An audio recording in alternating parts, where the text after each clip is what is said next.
नमस्ते और एक आरपी के बारे में आपके साथ एक और अपडेट में आपका स्वागत है।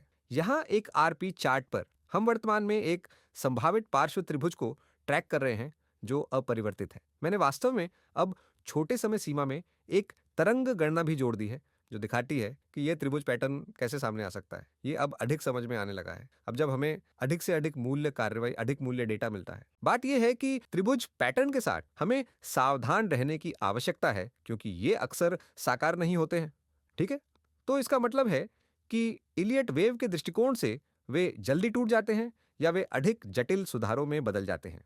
त्रिभुज अभी भी कुछ ऐसा है जिसे हमें ट्रैक करना चाहिए क्योंकि हम यहाँ नवंबर के उच्च या दिसंबर के उच्च स्तर से जो देखते हैं, हम एक के बाद एक ऊपर और नीचे सुधारात्मक मूल्य कार्रवाई देखते हैं, जिसका अर्थ है कि हम 3 तरंग आंदोलनों को ऊपर, 3 तरंग आंदोलनों को नीचे, 3 तरंग आंदोलनों को बिना किसी स्पष्ट दिशा के ऊपर देखते हैं। तो ये वह साइडवेज रेंज है जिसके बारे में मैं कई हफ्तों से बात कर रहा हूँ और मैं इस पे प्रकाश डाल रहा हूँ। आप जानते हैं, अगर आप इस पे ट्रेडिंग कर रहे हैं तो आप रेंज ट्रेडिंग दृष्टिकोण अपना सकते हैं, लेकिन रेंज ट्रेडिंग हर किसी के लिए नहीं है और इसलिए ये सिर्फ कई लोगों के लिए है। शायद सिर्फ वो प्राइस चार्ट को देखने, ये समझने का मामला है कि मुख्य सपोर्ट लेवल क्या है और सिर्फ तब तक पूंजी संरक्षण करना है जब तक कि हमें ऊपर की ओर वास्तव में ब्रेकआउट सिग्नल न मिल जाए, क्योंकि इस समय यह भी संभव है कि कीमत समर्थन में थोड़ी और गिर जाए। यह वह स्थान है जहां हमें कीमत देनी है। ठीक है, हमें कीमत देनी है यहां तक कि पूरी जगह $1.20। ये 50% फिबोनाची रिट्रेसमेंट है।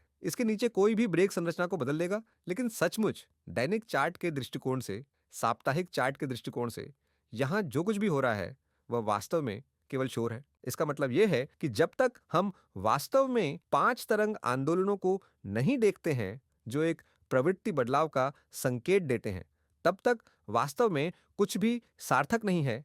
3 तरंग आंदोलन केवल अनिर्णय या केवल साइडवेज कार्रवाई का संकेत देते हैं, जबकि अगर हम 5 तरंग पैटर्न देखना शुरू करते हैं तो यह वास्तव में एक प्रवृत्ति दिशा का संकेत देगा। हाँ, और हम जो कुछ भी देखना चाहते हैं वह अनिवार्य रूप से इस क्षेत्र से है, $1.20 और $2.78 के बीच इस समर्थन क्षेत्र से हम एक ऊपर की ओर प्रतिक्रिया और आदर्श रूप से एक ऊपर की ओर ब्रेकआउट संकेत देखना चाहते हैं। तो अभी तक ऐसा नहीं हुआ है, हम देखते रहेंगे। अगला अपसाइड लक्ष्य अभी भी $5 के आसपास के क्षेत्र में है। अगले अपसाइड लक्ष्य के रूप में $5.60 है। हाँ, एक बार जब हम हाल के उच्च स्तरों से ऊपर पहुंच जाते हैं जो यहाँ $3 और $33 और $40 के आसपास बने हैं, अंतिम स्विंग हाई भी महत्वपूर्ण है जो यहाँ $3 और 5 के आसपास बना है। लेकिन आइए यहाँ छोटे समय सीमा चार्ट पर एक नजर डालें। आप अलग अलग रास्तों के बारे में ज्यादा विस्तार से देख सकते हैं। ये थोड़ा भ्रमित करने वाला लग रहा है, लेकिन इसीलिए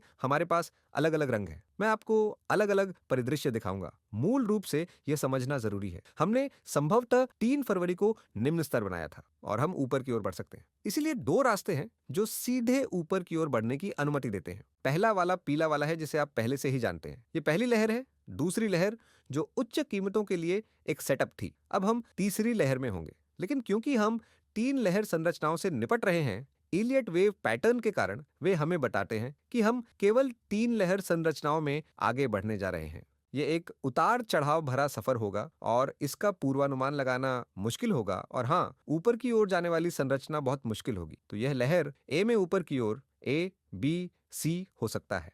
बड़ी भी लहर, पुलबैक, समुद्री लहर, ऊपर, हाँ, और फिर ऐसे ही। तो ये एक 5 लहर चाल होगी जो हमें $5 से अधिक के इस क्षेत्र में ले जा सकती है। इस परिदृश्य में यह सीधा रास्ता है। कीमत आदर्श रूप से $2 से ऊपर रहती है। मैं इसे इस समय एक सीमा के रूप में देखता हूं। हमारे पास सुधारात्मक मूल्य चाल ऊपर और नीचे है, लेकिन $2 और $2 और 23 के बीच की सीमा के भीतर एक फिबोनाची समर्थन क्षेत्र है जिसे हम देख सकते हैं। सफेद परिदृश्य एक त्रिभुज है। इस परिदृश्य में चौथी लहर अभी भी सामने आ रही है। ये 3 फरवरी को कभी भी नीचे नहीं आया, लेकिन हम अब निचले स्तर से नीचे नहीं जाएंगे। ठीक है, और ये त्रिभुज A तरंग, B तरंग, समुद्री तरंग है, तरंग E तरंग। इस परिदृश्य में 10 मार्च के निचले स्तर से ऊपर बने रहना भी महत्वपूर्ण होगा जो $1.90 के आसपास बना था। हाँ, इसके नीचे कोई भी ब्रेक गिरावट का संकेत देगा। ब्रेकआउट जोखिम बढ़ गया है और फिर नीला परिदृश्य हमें नीचे भेज देगा, लेकिन यह केवल इतना करेगा कि यह हमें फिर से उस बड़े समर्थन बॉक्स में भेज देगा। फिर फोकस डॉलर